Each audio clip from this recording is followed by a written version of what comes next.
Hi, everybody. Welcome. I think we'll wait maybe a minute just to make sure everybody gets in, and then we'll get started. We're excited to have you here.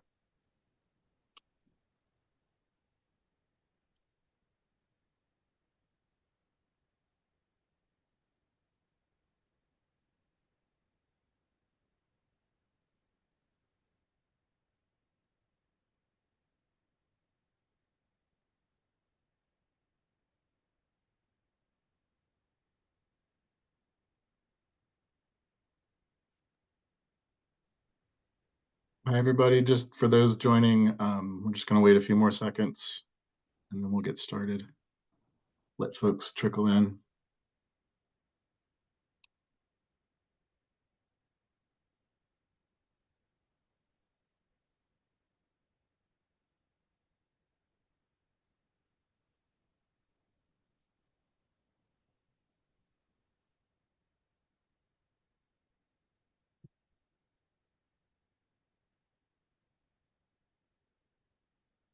All right, why don't we go ahead and get started?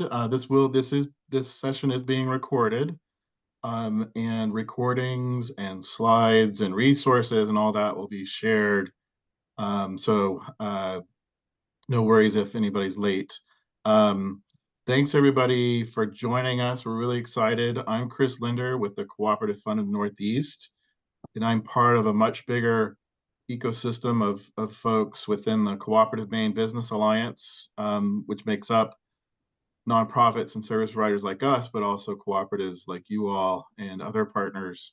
And we're really excited to kick off Cooperative Month, which is October, and it's also Employee Ownership Month. And so this is a very timely, we think, time to be doing this. This is also the season for signing up for employee benefits programs, and there are a lot of new mandates coming on board for employers. So we think this is really a good time to bring up this topic, and we're excited about our panelists. Today's session is to get a broad overview of how to get started on employee benefits, especially if you're small or new or haven't or have basically done the bare minimum and really want to beef up your employee benefit program. And then we'll deep dive later on in the month around the new the Maine Family Leave Act, navigating health insurance, which there are some mandates for larger employers, and then the Maine state-run IRA, which there also is a new around retirement benefits. So stay tuned. Um, there's also next week, I'll put in the chat and we'll put in the resources. The U.S. Federation of Worker Co-ops has a webinar next Tuesday on their benefits program, and that's open to any cooperative and nonprofit friend um, who can join those. We, the Cooperative Fund, use a lot of their programs. So again, I'm Chris Linder, and actually I'm going to hand off a lot of this discussion and monitor questions. Cynthia Murphy is the Senior Director of Workforce Solutions at Coastal Enterprises, CEI. We're really excited to have her here, and she's a great partner and has helped a lot of, quite a few actually, startup co-ops in the childcare space with us, and is very familiar with cooperatives. And then Heather Burt is the GM of Rising Tide Co-op, food cooperative in Damariscotta, and is going to share her experience and Rising Tide's experience over the years. And maybe, yeah, Cynthia. Great. Well, thanks so much, Chris. I'm thrilled to be here today. And So just one thing, you Cynthia, bet. if you all have questions, I and some other friends will be monitoring the chat. If you all want to just, some of them we may not interrupt Cynthia and Heather, but we'll definitely try to get to do them at the end. Sorry, thanks, Cynthia. Take it away. Absolutely, yeah, thrilled. I mean, Heather and I both love questions. We think it's one of the best ways to learn, and so please do put your questions in the chat. And if we have a chance at the end, we may be able to open up for live Q&A. So I'm thrilled to be here today with Heather Burt from Rising Tide Co-op, mostly because Heather has some amazing real-world practical experience to share, and I know that's what you are going to absolutely love to hear. So. We're going to start just by framing the conversation around your employees. What's their perspective? What do they tend to be looking for? And once we've got some thoughts on that, we'll share what we think of as a practical framework for tackling benefits. It can be overwhelming to think about what kind of benefits you might want to offer, what are folks looking for, and then there's the whole idea of what the heck can you afford. So we've got a framework to share. And along the way, Heather is going to be providing advice and consultation on her experience at Rising Tide. So with that, we'll start off with the employee perspective. Now you're here today, so I'm assuming since you're here that you think that employee benefits are super important. In case you were on the fence about that, we've got some statistics on the left-hand side of the page here. So nearly 50% of employees who were surveyed in the Willis Towers Watson survey, which is recent, it's just from June. So nearly 50% said that they have chosen their current job because of its benefits package. Wow. And 40% of employees say they would leave their current job for better benefits and the same salary. So that really underscores the importance of the conversation that we're having today. Now, I know that many of you have thought about this, and Heather and I are here to say this is not easy. There is not one defined path. Everyone's got an idea.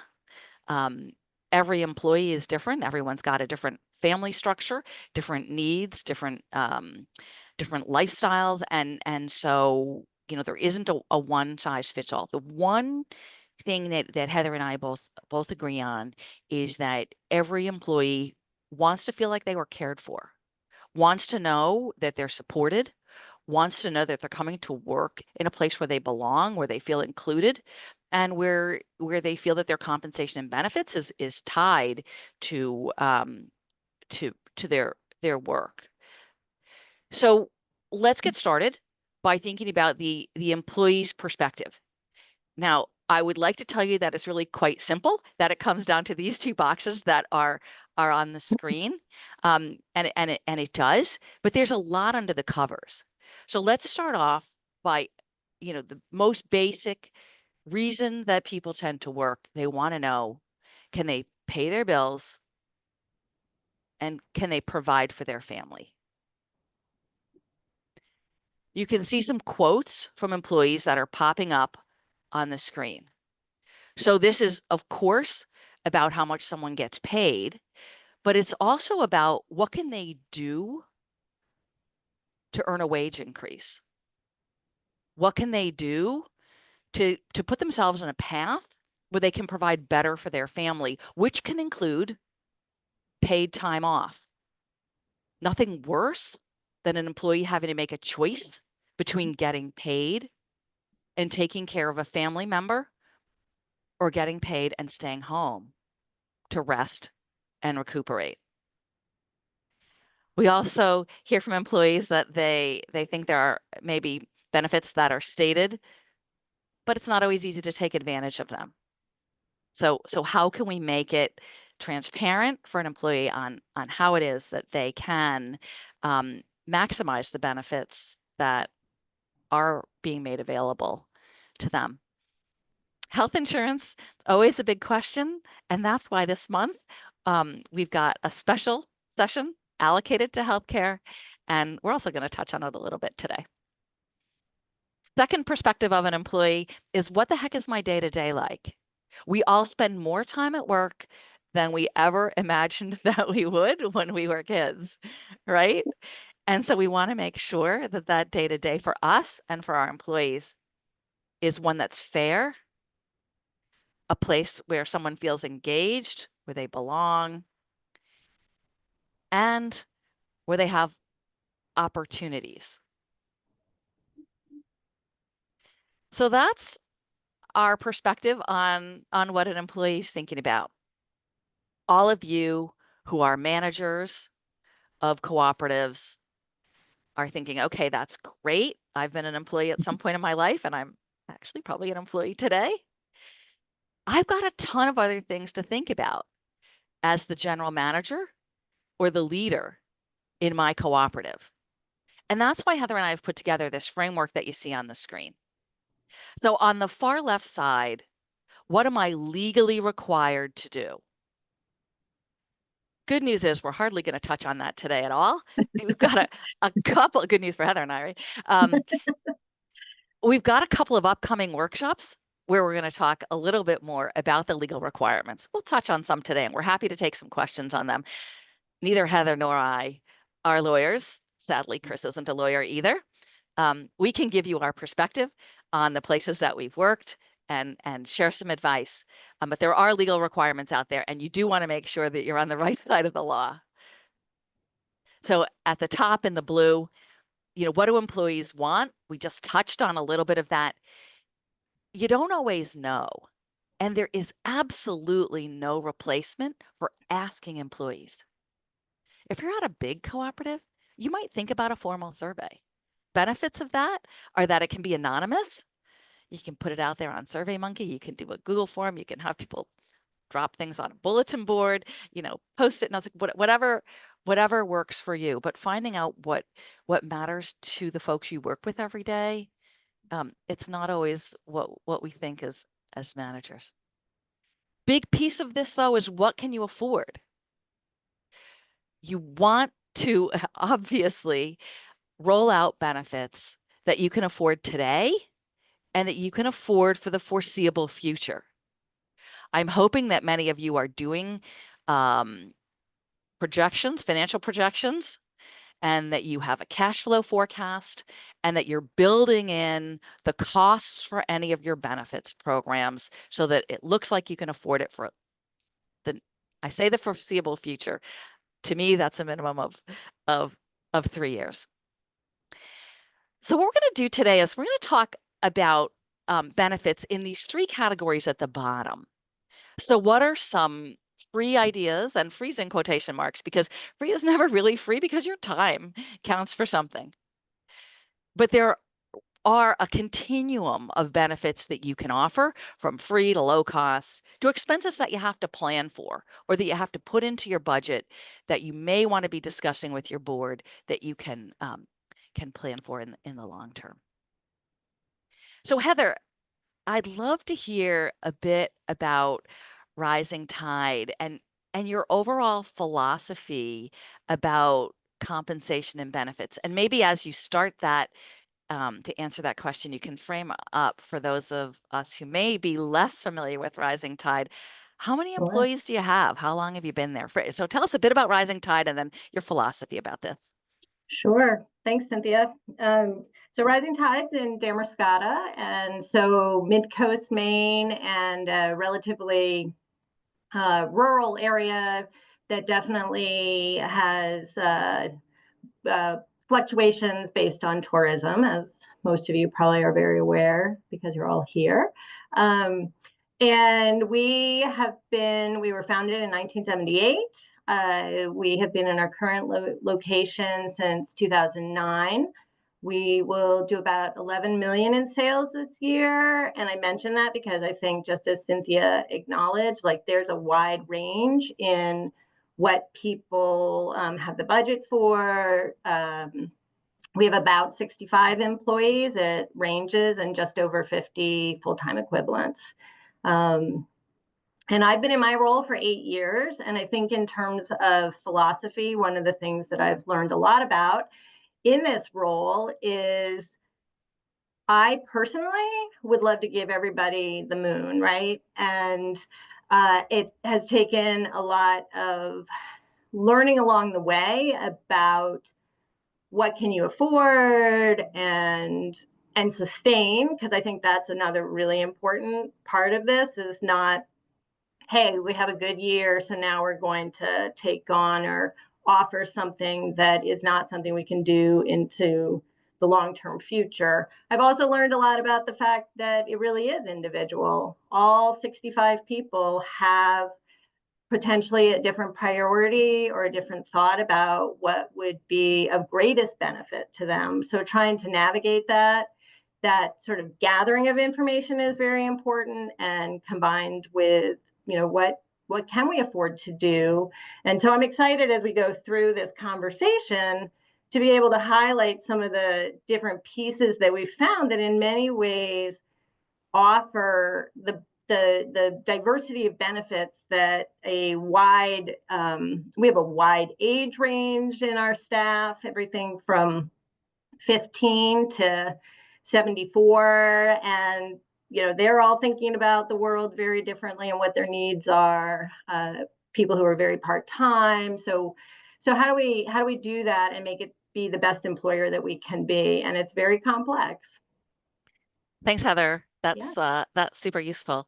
And as you were talking, I realized that when I was introducing myself, I meant to say that I am a proud member of the Blue Hill Co-op. So I live in Blue Hill, and so whenever Heather and I chat, although I've never been to Rising Tide, I have an image in my head, and it's the image of Blue Hill. So Yeah. thanks so much for sharing that. Well, let's jump in and start off with 3 ideas that people can consider. So one is schedule notice. One of the things that really matters to employees is knowing when they're going to work. And many of us work in seasonal businesses, as Heather was describing, and many of us have times of the day or times of the year where we are uncertain how many staff we'll need. And so it can be a challenge to think about schedule notice. We do know, though, that it's super important, especially for people who need to arrange for childcare or they need to arrange for transportation to work. So Heather, tell us, how do you think about schedule notice, and does that change at all throughout the year? Sure. I mean, in general, it doesn't change. We try to be very committed to the schedule that we hire people for, recognizing that there are changes as we go through the year, although it's not so much seasonal as just as people leave positions or people want to prioritize, hey, could I move to a different schedule? And then we, it's really a dialogue. So we're giving as much notice to people as possible and taking into consideration not only the needs of the business. I think that's the part that can sometimes, as we're all trying to make it work for everybody, we lose track of the importance of having the balance at the business work. But that being able to give a schedule multiple days in advance, but that schedule actually really just stays the same for long periods of time, so people really can plan for changes. And we have incorporated as much as possible when people put in for paid time off. We therefore schedule and figure that out on our own at management level. But occasionally, if somebody has something last minute that is not leaving because they're sick, we do ask that staff try and find somebody who would cover for them. Well, that's super useful. And how do staff find someone? Do they just ask their friend, or do you have an app, or how does that work? Well, we use an app called Beekeeper, so it's sort of a social media internal social media option. And so, and I think there's definitely just standing next to each other at the register or wherever they are in the store and asking. And we have been doing a lot of cross training too, which I think is one of these free benefits that falls into quality of job. But that also has enabled us to more easily run short staffed on certain days because people can move around. Yeah, that's helpful. Thank you so Yeah. much. So next idea that we have here, health savings account. If you have employees who have a high deductible insurance plan, it could be through the marketplace, it could be through a partner or a spouse's workplace, or it could be something that you're offering. So anyone who has a high deductible health plan is eligible to open a health savings account. And a health savings account can be opened at any bank or any credit union, or most of them. And the reason that this fits here under free ideas to consider is that you don't have to contribute as the cooperative itself. If you can make available the payroll system to allow someone to say, hey, I want to put $50 a month or $50 a week or whatever it is into my HSA, and my bank account details are right here, that's a great savings opportunity for employees. Health savings account lasts forever. You don't have to use it at the end of the year. I have one and I'm planning on using it when I'm 90. So I encourage you to think about that. It's, many of your payroll companies will allow those kind of deductions at no additional cost. So something to consider. All right. So we talked a few minutes ago about employees want to know, how can I make more? Mhm. And what are you doing about that, Heather? Sure. How do people know, like, how they could make more? Sure. Well, we're very transparent about what the wage scale is. And I, every year, look at livable wage using MIT's calculator. National Cooperative Grocers also has one, which is useful to incorporate benefits, which is important to know. And because so many of us do a lot of our compensation through benefits as well. But we have tried to do quarterly reviews that are conversations with one annual review that really is a wage review. But by having a posted wage scale, I think it gives people an idea of, if I stay in this position, I still have a lot of room for growth in the position. And or here are some other things where I could grow in those. And I think the other way that we do that is every time that we have possibilities, we've tried to actually do the org structure so that there are opportunities that are stepping stones. So it's not as limited in the number of positions that might be managing a department or getting into an admin role. So I think that has made it so people have a greater sense of a path that they can take from an entry level position to, uh, being a buyer or a manager, and have seen a lot of that in the store. We have a lot of in-house promotions. Yeah, one thing I was really impressed by with your handbook, Heather, is that at the end of your handbook, you list all of the jobs, all of the grades, and then what the wage range can Yes. be. And I've actually never seen it as detailed as what you've provided in any business, cooperative or non-cooperative. And what I was super impressed by was that not only do you have, the cashiers and the shelf stockers, but your job is listed too. Yeah. So, yeah, kudos to you on the transparency. We're Thank going to you. move over to talk about some low cost options, and there's some good crossover between free and low cost.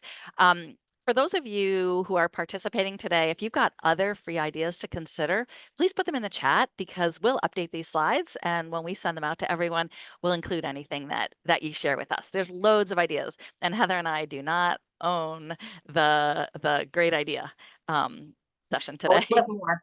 Exactly. Uh, So as I said a minute ago, there's a good overlap between free and low cost, and Heather started to talk about this first one Mhm. already. Goal setting doesn't really cost anything to work with your employees annually to set goals, and one-on-one weekly meetings.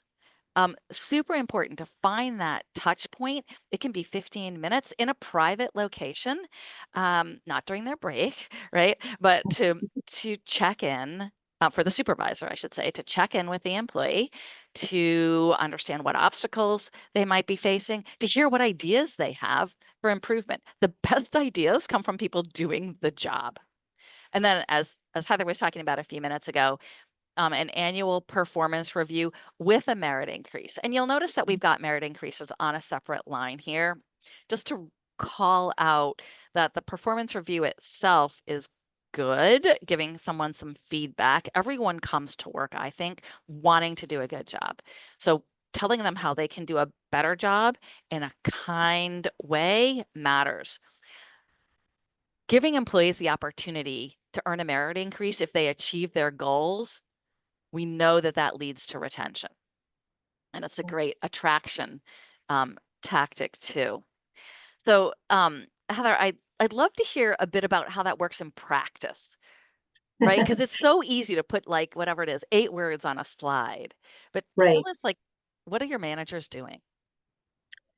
Sure. So at the annual review, I mean, you have the quarterly reviews and like you're talking about, Cynthia, those touch points as often as possible too, that are less formal. But for the annual review, it is really revisiting, what have the goals been, opportunities for improvement, and then just that we have sort of set up not a written in stone matrix, but some concepts around, how is somebody, when they're showing up, are they doing the basic job? And some of us just want to go to a job and do the basic job. We're doing art on the side, or we have a different priority. So we're coming and we're doing the work.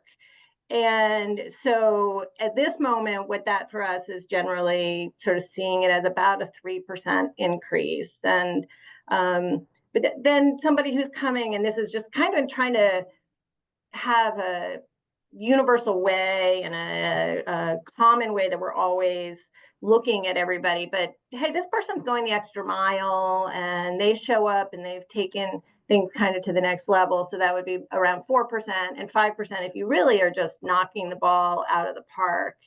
And I guess one thing to just say is none of these for me are set in stone. For me, it's always there's always the elements of watching what's happening in the world around us. Where are we trying to get? I have had negotiations partway through the year for a full job category, where a job description where we realized, wow, they've taken on as a group a lot more than we expected. And, one person is coming and advocating for themselves. And I've looked at the whole thing and said, you know what?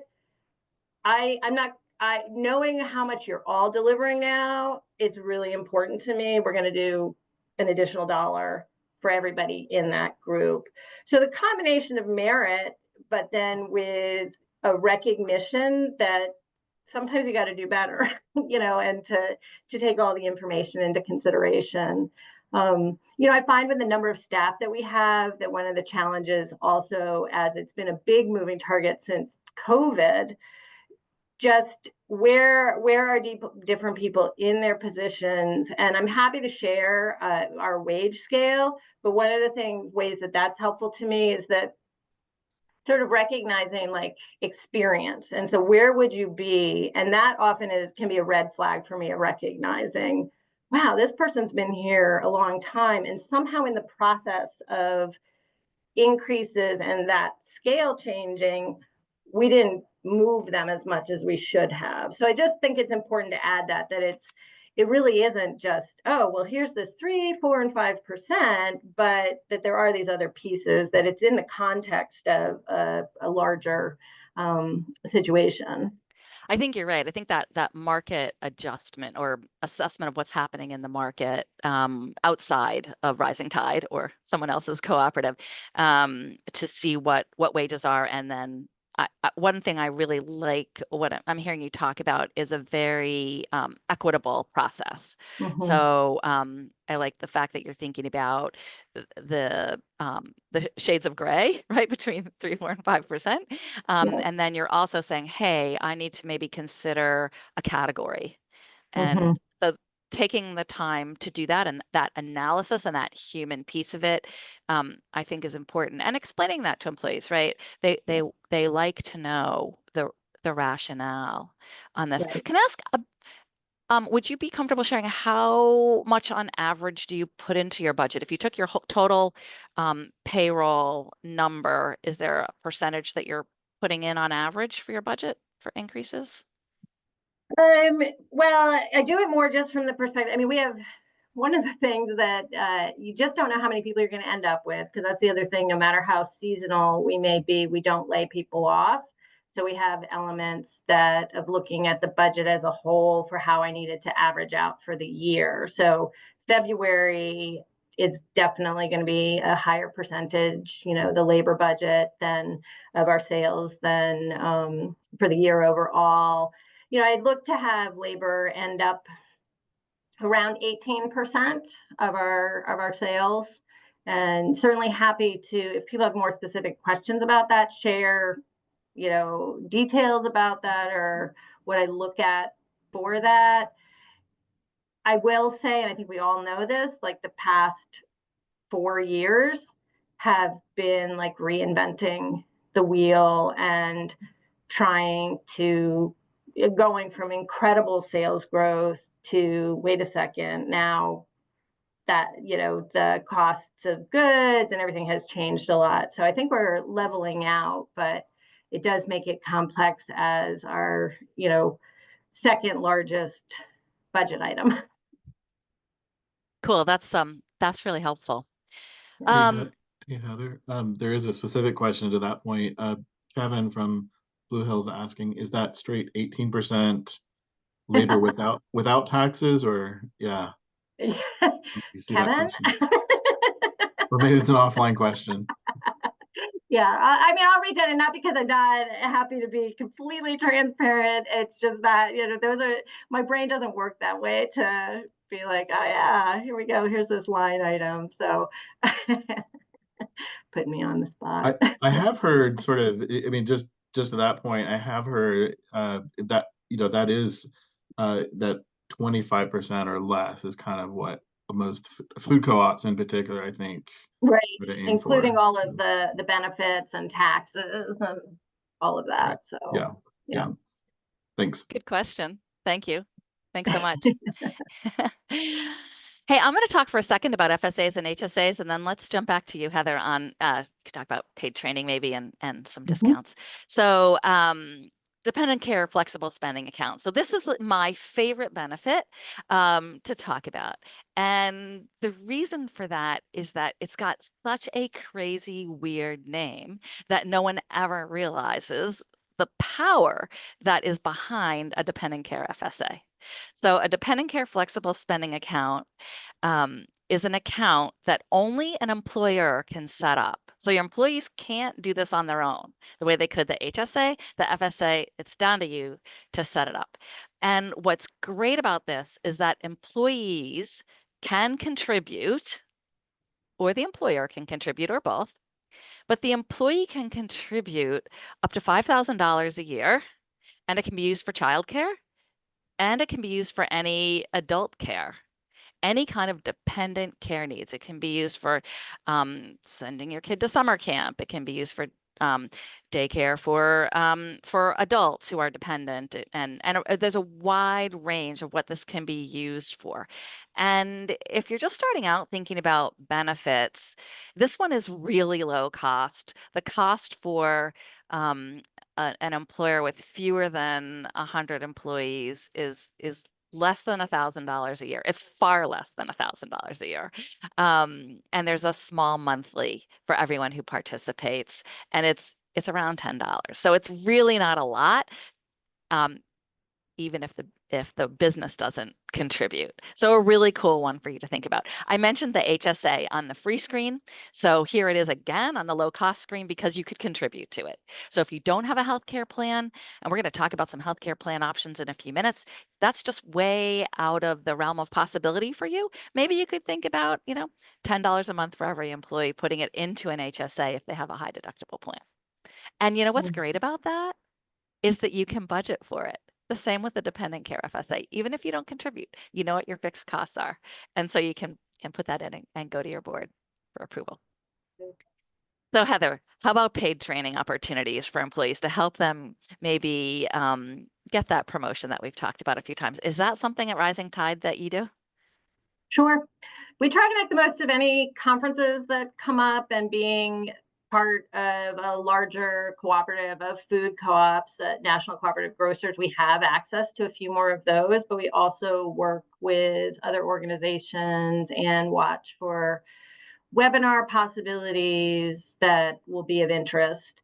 I also have specialized opportunities. So like our cheese buyer, for instance, has attended some of the Cheese Guild in Vermont to go to their fairs and their workshops so that she learns more that she can share with our customers. So some of that is just trying to glean from individual employees also in what areas do they want to learn and grow. And hopefully, even if they don't stay with us, I think that's one of the things about retail, that you have people who are maybe just passing through. So how you invest them, it's really important to invest in them. It's really important to just sort of see that you're investing in that person too, and they may not be spending a long time recontributing that to your own co-op. So as I see opportunities, we do as much with that as we can and trying to bring people in. And again, I think COVID sent us all into a little bit of a lockdown situation, even that extended in terms of what possibilities existed. And we're really coming out of that with organizations. I personally am a big believer. I mean, love that we're on this today, but I think in person makes a big difference for people being able to comfortably then build relationships where they collaborate and reach out and, you know, have that as a resource. So Yeah, I think that it builds employee morale, right? And those stories get around. So even if that cheese buyer leaves, if they leave, I might be interested. I'm a cheese freak, yeah, but I might be interested in that job. okay. I might not be the dream employee though. But anyway, I won't go there. I think that word gets around, right? That here's what I got out of it in addition to getting paid. So I think that's super important. Now, Right. I know you provide discounts because I've read your handbook and you're quite clear on what the discounts are. Would you like to share that? Sure. So we do a 25% discount. There are exceptions. It can't be stacked on sale items, things like that. And then 10% on wine. And we also have a 50% discount for lunch items. So we sort of supplement that. I think just to kind of go back, and it's sort of free and low cost, and I think this is true of probably all the food co-ops, is that there's a lot of shrink that also goes to people. So food that is coming of date or in the evening when we pull our hot bar, the people working during that period of time often go home with a significant amount of dinner for the next day. And those are elements that often don't get talked about. And again, like you noted, nothing's ever really free.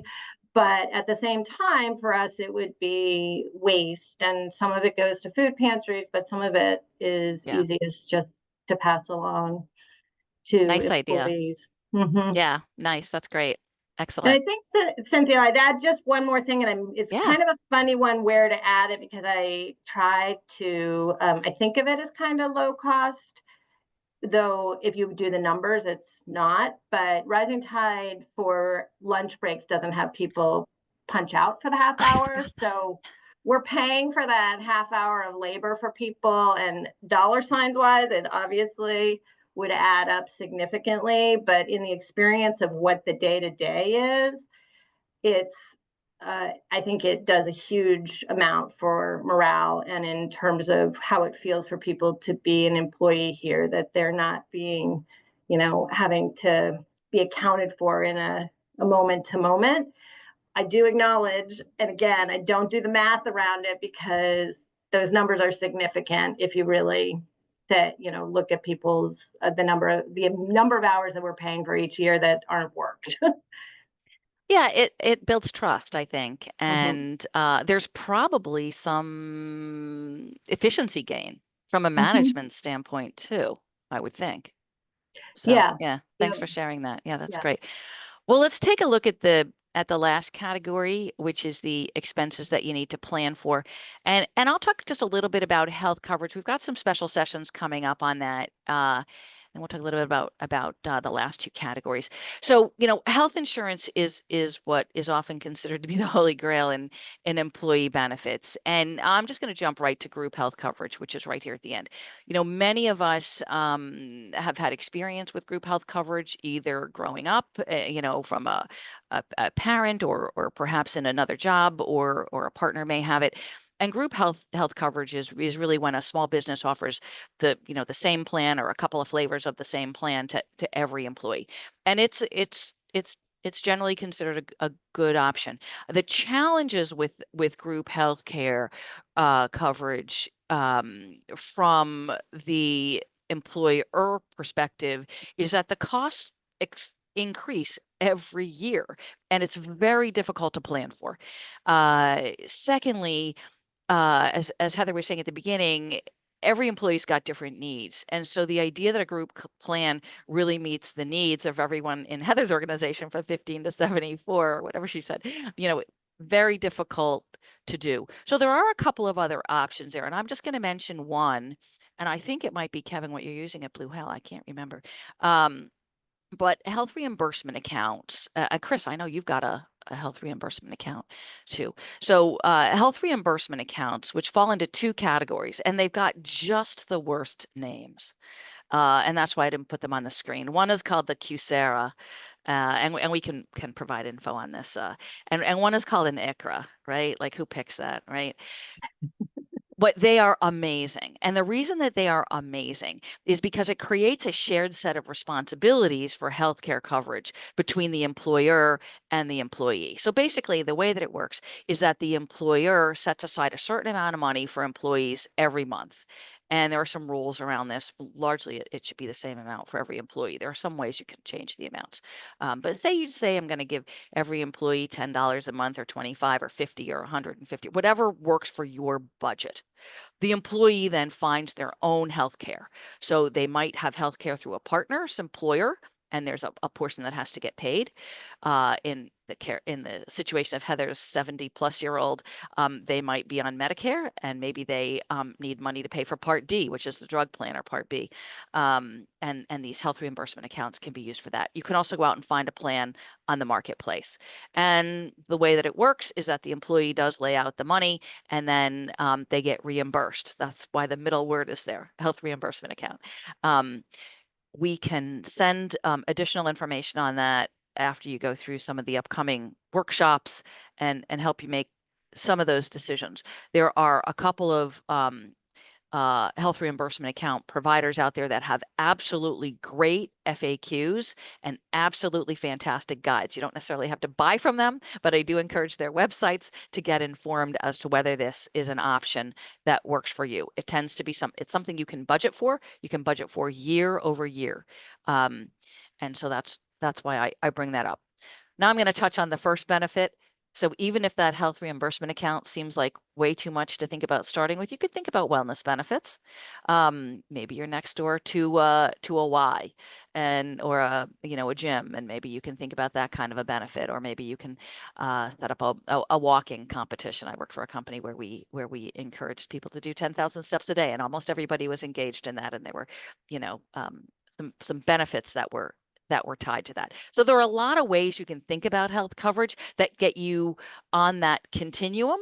And when you get to a certain point of profitability, you may be able to see yourself clear to creating a health reimbursement account where you're offering everyone, a fixed stipend, if you will. I should have mentioned that health reimbursement account, those stipends are tax advantaged for both the business and for the employee. They are an offshoot of Obamacare, and the IRS wholeheartedly approves of them. Retirement savings. We've got a workshop coming up on the new state-run retirement savings plan, which is called Merit, kind of an unusual name. That is a program that is designed for organizations that are not today contributing. I'm sorry, it is designed for employees of organizations that are not contributing to a retirement savings plan. Heather, I did want to ask you a little bit about retirement savings plan. I think you do have a plan, right? Can you talk a little bit about your plan and whether you contribute to it and how that works? Yes. So we have a simple IRA, and Rising Tide contributes up to 3% of what an employee determines that they can give of their wages. And it comes out directly out of payroll, goes into it. So that makes it easy for anybody who is participating. Great. Cool. We had a conversation, and there's some elements just to add, like this is how the complexities work too. Like we are in that thick of looking to the new year and what are the new rules, and are we aligned with all of the details of those rules? So although we offer this, it is something that I'm looking at again to be sure that we're doing everything we possibly can, and that obviously that we're legal, but also how do we go above and beyond? Yep. That's great. Hey, Yeah. Just one question. Who do you, so it is simple IRAs are generally meant for smaller employees, they can't do the big 401k plans. Who Mhm. often you can go through the banks or payroll companies. Do you mind sharing who you use? Nope, no. So we work with Allen Insurance for kind of all of our needs, and they have a wealth management arm that is who we work with. And the great thing about them, that has been wonderful, is they are so accessible to us and willing to help also educate employees, come and speak more with employees about their individual needs too. So I think that has also been really important, not only for health insurance, but also for the retirement account, that it's not something we as the employers, just like I'm not a lawyer, I'm also not a financial advisor. So that having that kind of resource in your life is wonderful. Yeah, absolutely. I mean, we know that it can be really overwhelming for employees to think about benefits, and so having someone who can help break it down in human terms. And sometimes it might be a manager at the co-op, and sometimes it might be your third party advisor. I would say about the simple IRA, what's great about the simple IRA is that it's simple. There are only two flavors. So if you're thinking about contributing to a retirement savings plan for your employees, this is fantastic. There is no filing requirement with the IRS for a simple IRA. And as Chris was saying, many banks and payroll providers have them. So you could think about, hey, we want to contribute, 2% or 3%. There are a couple of rules around that, but for every employee. And again, you can do the math. You can budget for it. And that's what I love about the simple IRA. And if your payroll provider or your bank does it, that's even better and even easier. So if you have questions about that, we're happy to take that as well. All right. So we hope that what we've given you today is a framework that you can use to think about what might work for your employees and for your budget. And we hope that by talking about it in this continuum for what is relatively free, what's low cost, and what you might have to plan for, helps you take this on and get started. We're going to close ourselves out today with Heather sharing some of her real world advice. And as Heather's talking, as you come up with additional questions, we'd love to hear those. So please put those in the chat. Sure. Well, I think I can't overemphasize the complexity of this, and that it's a living document and a living experience of needing to reassess all the time. And I, especially this time of year, take the time to make sure what is happening legally, but also finding data about what is happening with living wages, what is happening in the community around us, all of those different pieces, and touching base also with staff as to what are their needs and what's happening with them. So I think that just recognizing that you're not going to come up with something and that's what you do forever is an important thing to accept. And it also makes it fun and hopeful from my perspective, that rather than seeing a program or a plan or the benefits that you're able to offer at one point as something that will be what you do forever, because I do find it personally disappointing when I would like to be able to do everything, but to just recognize that there's creativity in this and the possibility. And even I was taking down notes because as we've been talking, just, oh, wait a second, maybe I can think about this in a different kind of way for how I would offer benefits going forward. And I appreciate, Cynthia, what you said about having the things that you can budget for, that like this is going to be this way, and I can do that. Whereas there are things that are more difficult for that you can't plan for in quite the same way around. I find different years, people, depending on who the staff are, use their employee discount more than other times, or we may think we're going to have one org structure and all of a sudden it's time for us to change to hire an upper manager in terms of things, and suddenly that budget is a little bit different. So always being aware also that there's going to be some wiggle room in that. I think to me it's some of the most positive part of the work that I do, and it is a puzzle and a moving target, but I am happy to hear from anybody who's on here and happy to share my handbook, any of those different materials if they're helpful. Cool, thank you. Yeah. And while you were talking, Sarah put something in the chat. Thank you so much, Sarah. We didn't mean to skip over the bonus pool, which was at the bottom of the prior slide on the expenses to plan for.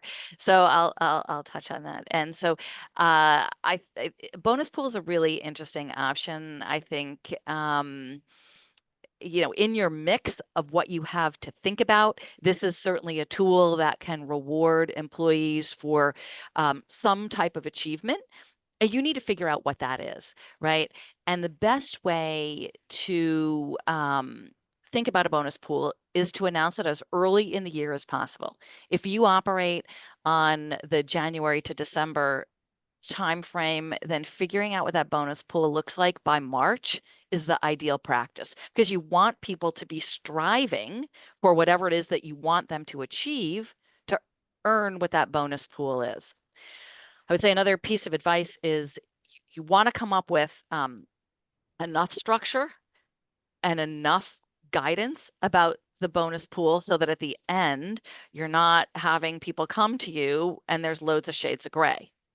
So try to get input from peers, people like Heather and other leaders who may or may not have considered a bonus pool. It can be a terrific tool to help you achieve something that's super important to your cooperative. And you've got to also have the confidence, as we've talked about, that you can tuck the money away from that for that. Yeah, and just one thing I would add about bonuses, sometimes bonuses and incentives can encourage humans to do unintended consequences. So transparency is really important. The other thing you might want to consider is, and I think this might be what you're alluding to, Cynthia, is rather than doing individual bonuses, think about a team bonus. Oh yeah, that's where I was going. You don't sort of get, bad behavior that people are competing against each other, or we saw it I'm a finance guy, so we all saw this in the mortgage crisis of 2008, where folks were getting bonuses because they were making loans, but they were making really bad loans. Right. So yeah, thanks. Yeah, I mean, I think it's thanks for clarifying that. Sad that you can actually read my mind now. Oh, okay. Absolutely setting targets for the entire cooperative and posting progress is important. And as much as it can be tangible and something that each person can understand and see how they contribute to it is really important. And I think Heather and I would be happy to have individual conversations with people as you're thinking about bonuses. You know, I've seen lots of them, and so helping you structure the right one is something I'd be really happy to do. So what I'm going to do, we've got just a few minutes left, is just you'll get these slides in email. I think our colleague Emmy Anderson is going to send them out along with a couple of other links. And you'll see our email addresses if you want to connect with any of us. And also, I'd like to remind you of the next few sessions. We've got a session coming up on the Maine Family Leave Act, which is really exciting. You know, it takes effect in January. The first benefits start about a year and a half later. So it is something that you'll want to start to understand, and I think you will start to get employee questions about that. We touched on healthcare today. Matthew Sear from Wheelers is coming to talk about some specific solutions that they offer for cooperatives. And then we're finishing up the series in November with someone who I get to work with every day, Cameron Monahan. Cameron is going to lead a session that's for your employees. So just as we talked about with training opportunities before, this is your chance to share information with your employees about this workshop, which is for them. It's at 11 a.m. So hopefully some of them could be on their break. And Cameron will talk about what does this new state retirement savings law mean to employees? What does it mean to their paycheck? How do they get in? How do they get out? Key questions. I think the session will probably take about 30 minutes, and lots of time for questions on that one. Yeah, and I just put in the chat. So we're like I mentioned, we're part of an ecosystem, and one big partner is the U.S. Federation of Worker Co-ops that serves all the U.S. And you can actually become a member even if you're not a worker-owned co-op. You can use the benefits. Even us as a nonprofit, we use their benefits program. So this will come out in the email too. But just next Tuesday, they're having an open enrollment Q&A at 3 p.m. For folks. It'll be in English and Spanish. And they're great. We use the QSERA, which is the health insurance reimbursement. I can't remember what the A stands for because it's not an account. The disability insurance, accident insurance. So we use a lot of it. And some of it is no cost. So you can kind of get started there if you don't have a budget quite yet. And they're great. And I think you can, one of the questions actually, Cynthia, that came through registration was, who can help me make decisions? This can be one group. Maddie is one person, but she can do one-on-one sessions. Heather mentioned Allen Insurance companies. I know Cross Insurance up here in Bangor. The one thing I would just mention, and maybe Cynthia and Heather, if you might share, like who's out there who can help us make these kinds of decisions that are out there, both in Maine and maybe outside of Maine. Yeah, I think it's a great question, Chris. And you and I have had lots of conversation about this. I think the insurance brokers and the insurance companies are out there to help. They're also selling their product, right? So you want to keep that in mind. Yeah, I'll provide some content that Emmy can share about the stipends and that lay out some resources that you can take a look at. I would say, this goes without saying probably, but make decisions after you have done your financial projections for at least the next 3 years. Emotion is not the way to make a decision on this. Being planful matters. Great. Well, with that, we will thank you all for joining us. Whoops, sorry. I thought we had a thank you slide. So we'll thank you all for joining us and wish you well on your quest to provide compensation and benefits that help you attract and retain employees. Good luck. Thanks, everyone.